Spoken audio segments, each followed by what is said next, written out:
Hello everyone, welcome to this amazing platform of our channel Question Our Education for Competitive Examinations and I am Sanjeev. आज हम करने वाले हैं static GK के 30 questions और ये जो 30 क्वेश्चंस मैं आपको कराने वाला हूँ ये बहुत ही शानदार क्वेश्चंस हैं।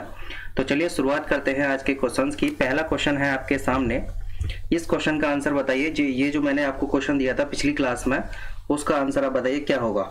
तो इसका पाकिस्तान की कौन सी जनजाति है जो वजरी नृत्य नामक पारंपरिक नृत्य करती है, बताइए। Option A is Sindhu, option B is Baluch, option C is Brahuis and option D is Pashtun. Pakistan में एक जनजाति रहती है, वो एक नृत्य करती है जिसको कि वजरी नृत्य कहा जाता है। और वो जनजाति जो है कौन सी जनजाति है, यहाँ पर हमसे नाम पूछा गया है। तो एक जनजाति है वहां पर जिसका नाम है पश्तून। पश्तून जनजाति जो है ये पाकिस्तान में है। पश्तून ट्राइब ये कहां पर है, पाकिस्तान में निवास करती है और यही जो है इसको डांस को परफॉर्म करती है जिसका नाम होता है वजरी नृत्य। ये नाम आप याद रख लीजिएगा, वजरी नृत्य। चलिए आज की क्लास के स्टार्ट करते हैं। आज की क्लास का पहला क्वेश्चन है आपके सामने, इस क्वेश्चन का जवाब दीजिए क्या होगा। पहला क्वेश्चन है, वर्ष 2019 में विश्व के किस नेता को रूसी संघ, यहाँ पर होगा संघ, ये संघ लिख दिया है, यहाँ पर है संघ,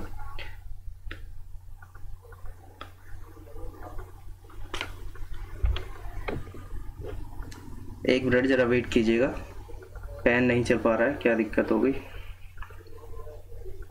एक सेकंड रुकिएगा।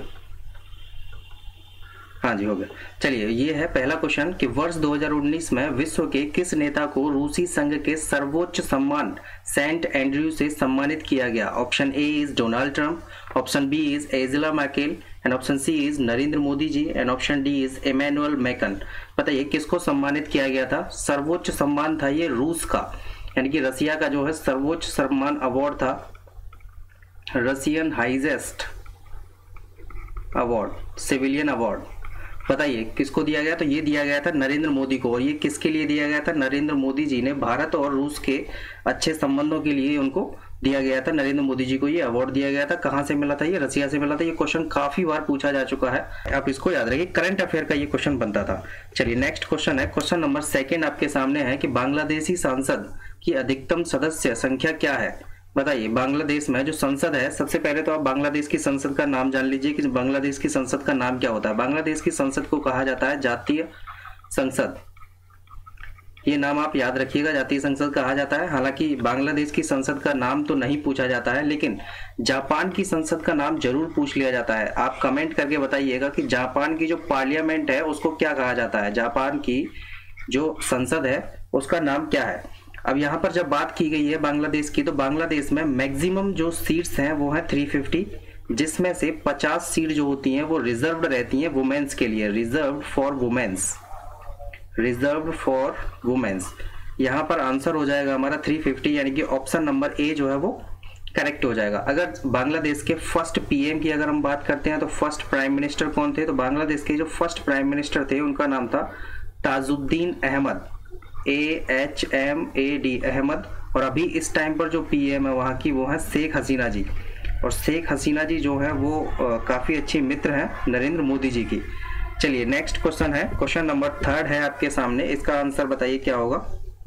क्वेश्चन है कि जानकू एक विशिष्ट सांस्कृतिक प्रथा है जो किस देश में जीवन के उत्सव के रूप में मनाया जाता है। बताइए option A is Nepal, option B is Bhutan, option C is Pakistan and option D is Sri Lanka. बताइए जानकू को जो है एक और शब्द से भी जाना जाता है, वो है भीमरथारोहण, इस नाम से भी इसको जाना जाता है। और ये जो है क्या है, ये एक सांस्कृतिक प्रथा है वहाँ की, यानी कि यूनिक कल्चर है किसके द्वारा। और ये जो मनाया जाता है ये न्यूअर कम्युनिटी होती है वहाँ पर, न्यूअर कम्युनिटी, यानी कि वहाँ पर ये एक कम्युनिटी वास करती है, वहाँ पर रहती है, उसके द्वारा ये मनाया जाता है। और ये मनाया जाता है नेपाल के अंदर, यानी कि ऑप्शन नंबर ए जो हो जाएगा इसका करेक्ट है। और इसको जो मनाया जाता है वो 77 ईयर्स पर जब व्यक्ति पहुंच जाता है, 77 एज पर जब पहुंच जाता है तो वो इसको मनाते हैं, यानी कि 77 साल की उम्र पर। और ये किसके लिए मनाया जाता है, it is a celebration of a long life, यानी कि लंबे जीवन के लिए ये जो है मनाया जाता है। अगर मैं नेपाल के बारे में बात करता हूँ तो नेपाल में जो है नेपाल जो है कब एक सेक्युलर कंट्री बना था, तो वो याद कर लीजिएगा 18 मई 2006 को नेपाल जो है सेक्युलर कंट्री बना था, सेक्युलर कंट्री। ये आप याद रखिए। चलिए नेक्स्ट क्वेश्चन है, क्वेश्चन नंबर 5 आपके सामने है। नेपाल देश को कितने प्रांतों में बांटा गया है? तो आप सभी को पता होगा कि जो नेपाल प्रांत है, नेपाल को 7 प्रांतों में बांटा गया है, यानी कि ऑप्शन नंबर सी जो है यहाँ पर करेक्ट हो जाएगा। उन 7 प्रांतों के नाम आप एक बार देख लीजिएगा। ये जो बनाए गए थे, तो ये बनाए गए थे 20 सितंबर 2015 को। 20 सितंबर 2015 को 7 प्रोविंसेस डिक्लेयर किए गए थे। इन 7 प्रोविंसेस के नाम यहाँ पर मैंने आपके लिए लिख के रखे हैं। ये देखिए, ये जो नाम है, सबसे पहले इसमें आता है विराटनगर, ये वाला है। दूसरा है इसमें जनकपुर, तीसरा है इसमें हेतुआदा, चौथा है इसमें पोखरा, पांचवा है बूतवाल एंड छठवां है इसमें वीरेंद्र नगर और सातवां है इसमें गोदावरी। ये जो है 7 प्रोविंसेस हैं और इनको कब डिक्लेयर किया गया था? तो ये 20 सितंबर 2050 को जो है फॉर्म्ड किए गए थे। ये आप याद रखिए। नेपाल की जो कैपिटल है वो क्या है? काठमांडू। ये भी आप याद रखिएगा। नेपाल की जो कैपिटल है वो है काठमांडू। और नेपाल के पास में काठमांडू, नेपाल के पास में है भूटान। तो आप भूटान की भी याद रखिएगा, कभी कभी एग्जाम में पूछ ली जाती है। भूटान की है थिम्पू, ये भी आप याद रखिएगा। चलिए नेक्स्ट क्वेश्चन है आपके सामने, क्वेश्चन नंबर 6 है। बताइए, इसको पढ़िए। सामुदायिक नेतृत्व में योगदान के लिए रेमन मैग्सेसे पुरस्कार प्राप्त करने वाले पहले भारतीय कौन थे? Option A is Acharya Vinoba Bhave, option B is Arvind Kejriwal, option C is Verghese Kurien, option D is Baba Amte. ये है आमटे। बताइए कौन सा ऑप्शन जो है करेक्ट हो जाएगा? तो जो आचार्य विनोबा भावे थे, सबसे पहले भारतीय यही बने थे। रेमन मैग्सेसे पुरस्कार प्राप्त करने वाले सबसे भारतीय व्यक्ति जो थे वो थे आचार्य विनोबा भावे। और इनको कब मिला था? तो ये मिला था इनको 1958 में। और इनको किस चीज के लिए मिला था? तो ये भी आप याद रखिएगा, कम्युनिटी लीडरशिप के लिए इनको मिला था। कम्युनिटी लीडरशिप, ये भी देख लीजिएगा। अगर मैं 2019 की बात करता हूं कि 2019 में किसको मिला था, तो 2019 में एक व्यक्ति है जिनका नाम है रवीश कुमार।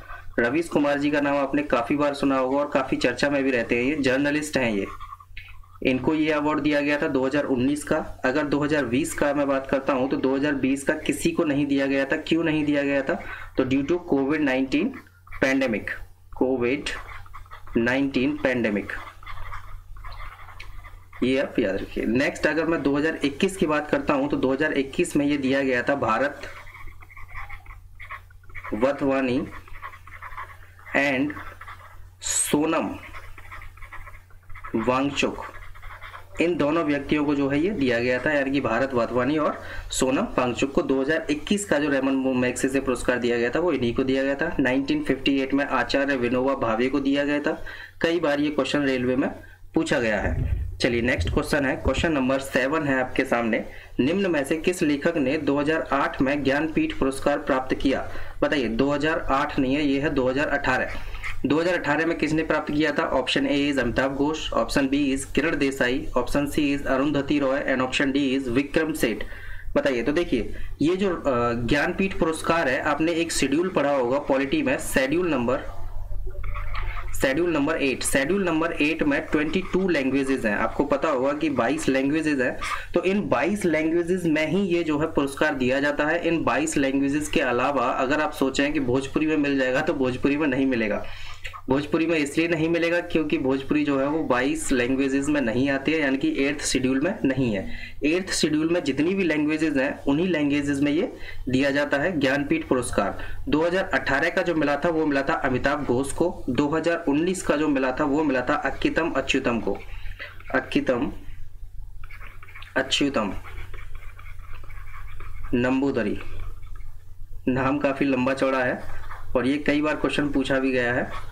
अभी जो एनटीपीसी के एग्जाम हुए थे कुछ महीने पहले, हालांकि अभी भी चले थे, एक लास्ट फेज जो है अभी हुआ था, उससे पहले जितने भी फेजेस हुए थे उनमें लगभग हर फेज में ये क्वेश्चन पूछा ही गया था। अक्कीतम अच्युतम नंबूदरी 2019 में ज्ञानपीठ पुरस्कार मिला था और इनको जो है ये 55वां ज्ञानपीठ पुरस्कार मिला था। और किस लैंग्वेज में दिया गया था? तो ये दिया गया था मलयालम में। मलयालम। एक तो ये क्वेश्चन पूछता है कि 2019 का किसको मिला। एक क्वेश्चन ये भी पूछ लिया जाता है कि सबसे पहला जो मिला था वो किसको मिला था। तो जो फर्स्ट ज्ञानपीठ पुरस्कार था वो मिला था जी शंकरा कुरुप जी को। और इनको किस लैंग्वेज के लिए मिला था? तो इनको भी मलयालम लैंग्वेज के लिए ही मिला था। मलयालम। मलयालम लैंग्वेज जो है कहाँ की है? केरल में बोली जाती है। चलिए नेक्स्ट क्वेश्चन है, क्वेश्चन नंबर 8 है आपके सामने। मारफती गीत किस देश के पारंपरिक लोकगीत है? मारफती गीत जो है वो किस देश के जो है पारंपरिक गीत है? बताइए। Option A is Bangladesh, option B is Afghanistan, option C is Nepal and option D is Pakistan. तो देखिए बांग्लादेश, बांग्लादेश की जो कैपिटल है वो है ढाका, याद रखिएगा ढाका, पूछ ली जाती है एग्जाम में। शेख हसीना प्राइम मिनिस्टर है। बांग्लादेश में जो है ये एक पारंपरिक लोकगीत है जिसका नाम है मारफती। मारफती और एक और नाम है Murshidi. Murshidi, Marfati and Murshidi songs of Bangladesh are related to spiritual tradition. याद रखिए क्वेश्चन नंबर 8 का आंसर हो जाएगा option number A. Next question है, क्वेश्चन नंबर 9 है आपके सामने, इसका आंसर दीजिए।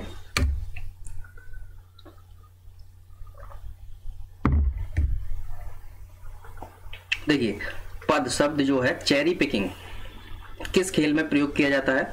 तो देखिए चेरी पिकिंग जो होता है वो बास्केटबॉल में इस्तेमाल किया जाता है। चेरी पिकिंग अब डायरेक्टली याद रखिए, फैक्ट है, इसमें कोई वो नहीं है।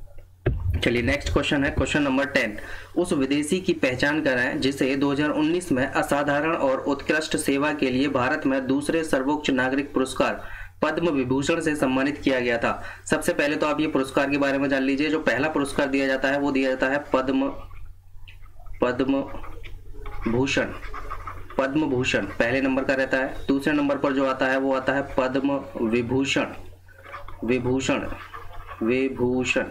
तीसरे नंबर पर जो आता है वो आता है पद्मश्री। ये किसको दिया गया था? जो मतलब विदेशी नागरिक थे उनको जो है ये अवार्ड दिया गया था। एक व्यक्ति थे जिनका नाम था इस्माइल उमर गुलेह जो थे वो प्रेसिडेंट थे। कहाँ के प्रेसिडेंट थे ये? तो जिबौती के,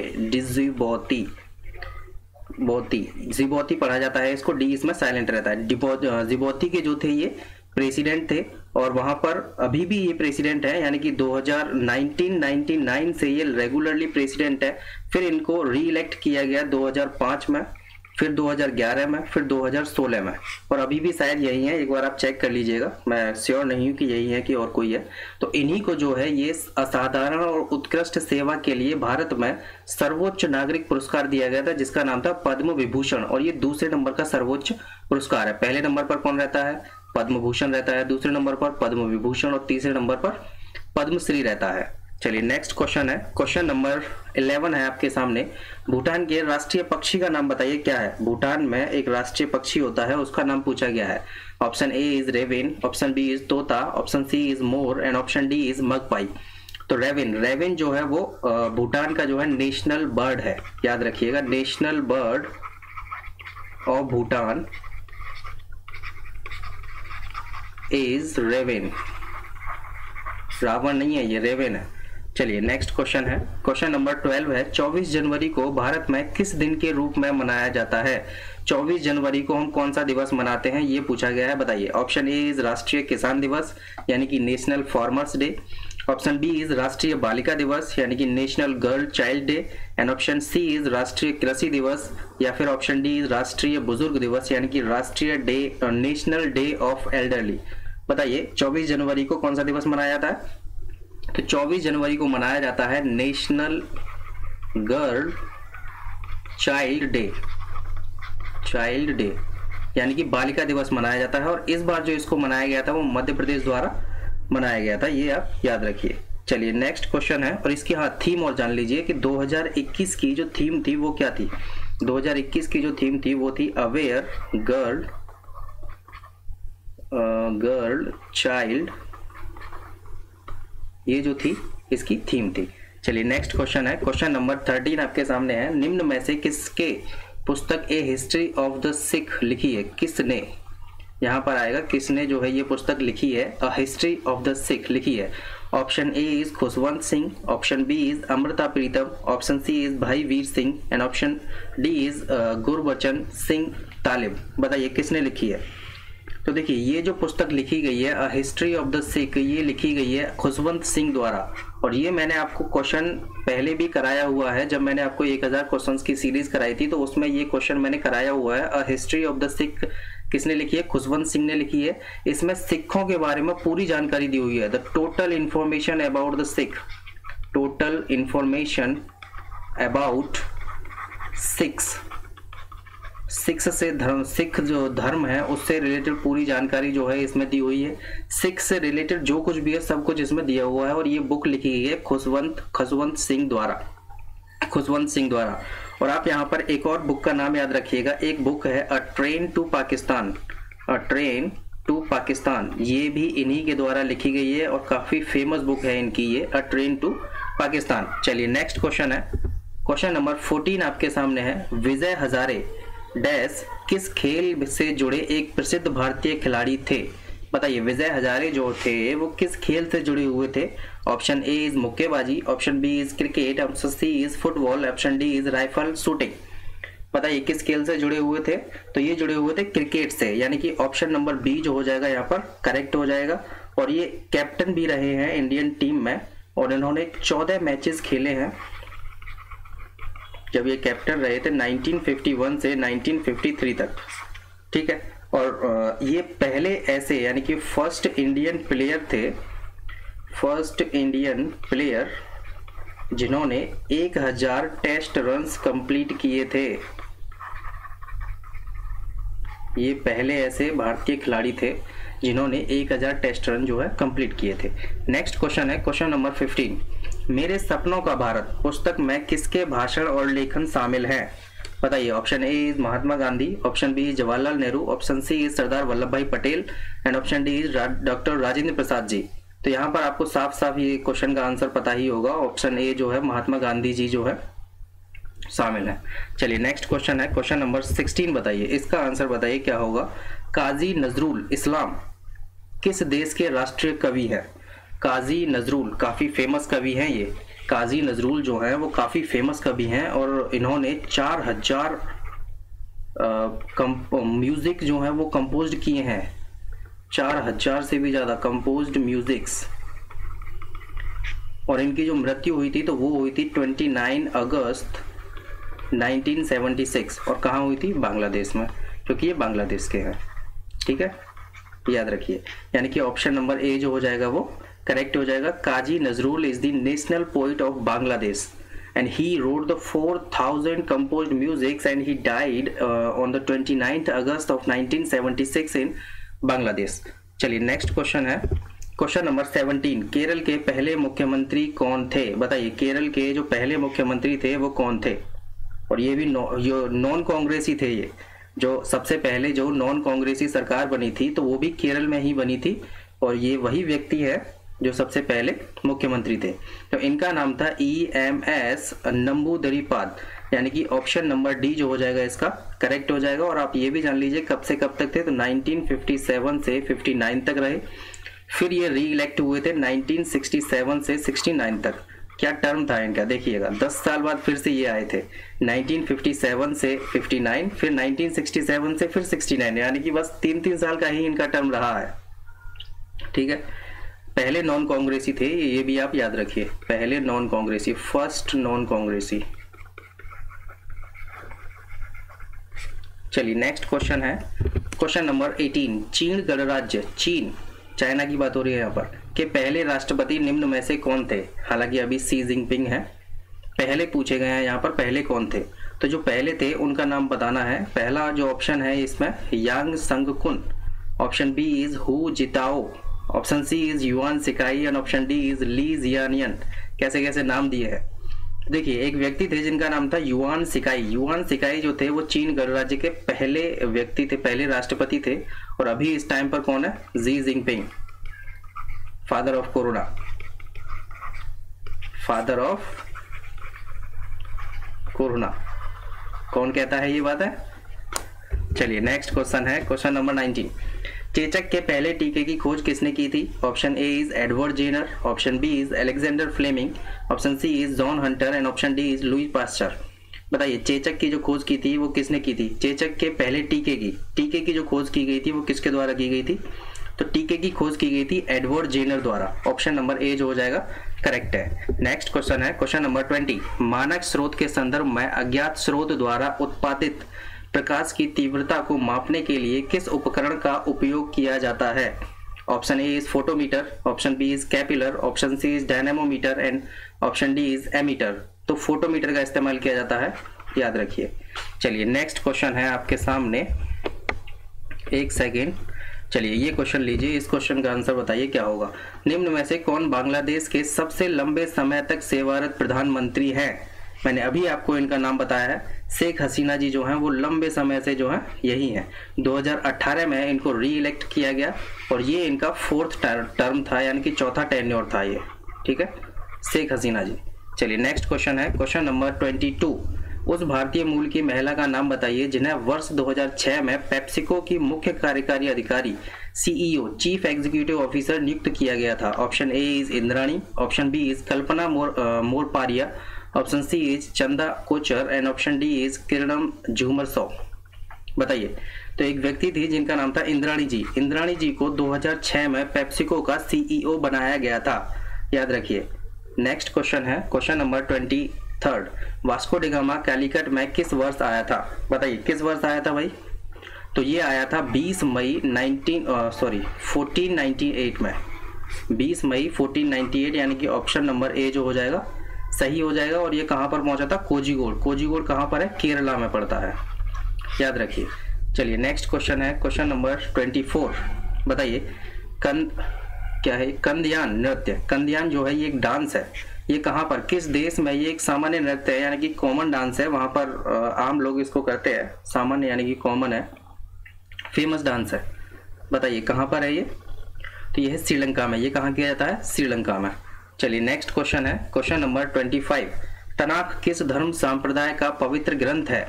तनाक बताइए। ऑप्शन ए इज ताओ धर्म, ऑप्शन बी इज कन्फ्यूशियावाद, ऑप्शन सी इज यहूदी धर्म, ऑप्शन डी इज जैन बौद्ध धर्म। यहूदी धर्म को जुदाइज्म भी बोला जाता है, याद रखिए। बताइए तो किस धर्म से रिलेटेड है? जैसे कि आपका अगर भगवत गीता की बात होती है तो भगवत गीता जो है वो हिंदुओं में फेमस है, यानी कि हिंदू धार्मिक ग्रंथ है ये एक।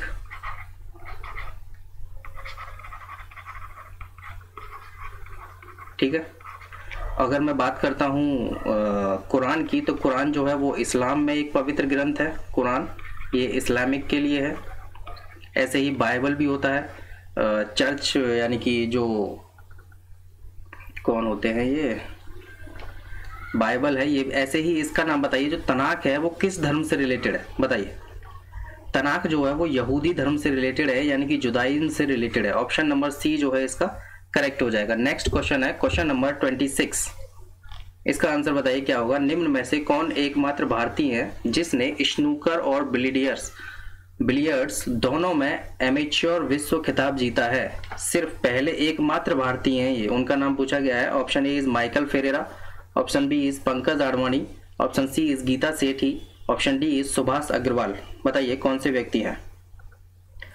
तो इनका नाम है पंकज आडवाणी। पंकज आडवाणी जी जो हैं वो एकमात्र ऐसे भारतीय हैं जिन्होंने स्नूकर और बिलियर्ड्स दोनों में एमेच्योर विश्व खिताब जीता है। चलिए नेक्स्ट क्वेश्चन है। वाह, ऑप्शन भी दिया हुआ था साथ में यहाँ पर। ठीक है, चलिए ऑप्शन नंबर बी जो है वो करेक्ट है इसका। नेक्स्ट क्वेश्चन है क्वेश्चन नंबर 27। विश्व जल दिवस वार्षिक रूप से कब मनाया जाता है? इस क्वेश्चन का आंसर मैंने आपको पिछली क्लास में बताया था कि जो वाटर डे है वो मनाया जाता है 22 मार्च को। बहुत ज़्यादा इंपॉर्टेंट है वाटर डे, आप याद रख लीजिए। इसकी थीम भी मैंने आपको पिछले वाले लेक्चर में बताई है, वो अगर आपने नहीं देखा है तो आप जाके देख लीजिए, डिस्क्रिप्शन में मैं लिंक दे दूंगा। चलिए नेक्स्ट क्वेश्चन है क्वेश्चन नंबर 28। किस भारतीय लेखक ने द इंग्लिश टीचर पुस्तक लिखी है? बताइए किसने लिखी है? Option A is Khushwant Singh, option B is Ruskin Bond, option C is R K. Narayan, option D is Vikram Seth. बताइए किसके द्वारा जो है ये लिखी गई है? तो ये लिखी गई है आर.के. नारायण जी द्वारा। आर.के. नारायण, यानी कि ऑप्शन नंबर ए जो है वो सी जो है वो इसका करेक्ट हो जाएगा। और आर.के. नारायण को पद्म विभूषण अवार्ड से भी सम्मानित किया गया है। पद्म विभूषण पद्म विभूषण जो है सेकंड हाईएस्ट अवार्ड है ये इंडिया का। पहले नंबर का मैंने आपको बताया कि पद्म भूषण है और ये है दूसरा, यानी कि India second highest award Padma Vibhushan से सम्मानित किया गया है। और इनको कब किया गया था? ये किया गया था 2001 में। चलिए नेक्स्ट क्वेश्चन है क्वेश्चन नंबर 29। भवई, भवई किस राज्य का एक पारंपरिक नृत्य रूप है? भवई काफी बार क्वेश्चन पूछा गया है भवई से रिलेटेड। बताइए, आपने अगर डांसेस जो है वो लर्न नहीं किए हैं तो आप एक बार लर्न जरूर कर लीजिए।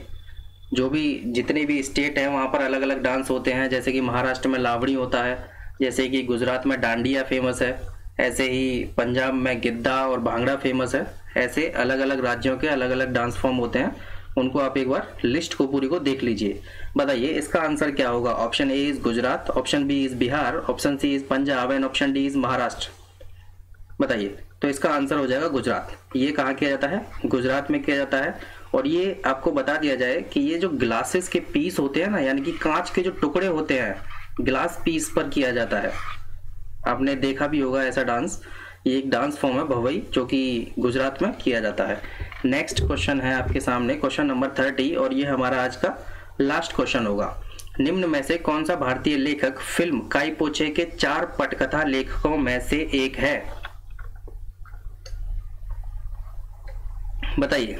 Option A is Chetan Bhagat, option B is Durjoy Datta, option C is Ravinder Singh and option D is Amish Tripathi. देखिए, इसमें ऑप्शन ए जो है वो इसका करेक्ट हो जाएगा। The movie based on the Chetan Bhagat novel, और चेतन भगत का एक नोवेल था जिसका नाम था द 3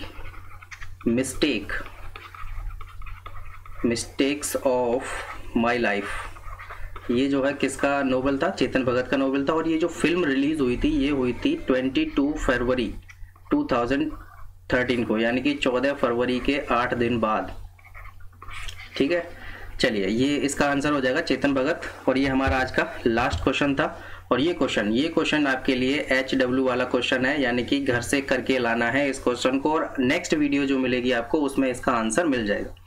नईसी जो जनजाति है वो निम्न में से किस भारतीय राज्य से संबंधित है? ऑप्शंस यहाँ पर दे ही रखे हैं। ए जो है बिहार है, बी जो है छत्तीसगढ़ है, सी जो है तमिलनाडु है और डी जो है वो अरुणाचल प्रदेश है। इस क्वेश्चन का आंसर आप कमेंट बॉक्स में लिखिए। आप एक बार जब चीज को लिख लेते हैं तो वो आपको याद रह जाती है। बाई चांस कभी कभी ऐसा होता है कि आप एग्जाम में बैठे हैं और आपके दिमाग से स्किप हो रहा है, तो आप ऑप्शन देख के लगा लेते हैं कि ये चीज मैंने वहां लिखी थी, तो वो याद आ जाती है। इसलिए आप कमेंट बॉक्स में जरूर लिखा करिए। चलिए ये आज का लास्ट था। अगर वीडियो पसंद आया हो तो वीडियो को लाइक जरूर कर दीजिए। अगर आप चैनल पर नए हैं तो चैनल को सब्सक्राइब जरूर कर लेना।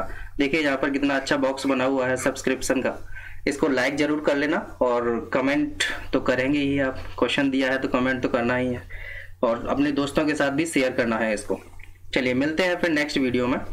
तब तक के लिए आप अपना ध्यान रखें और ऐसे ही पढ़ते रहें मन लगाकर। एक न एक दिन सक्सेस आपको जरूर मिलेगी, ये वादा है। चलिए।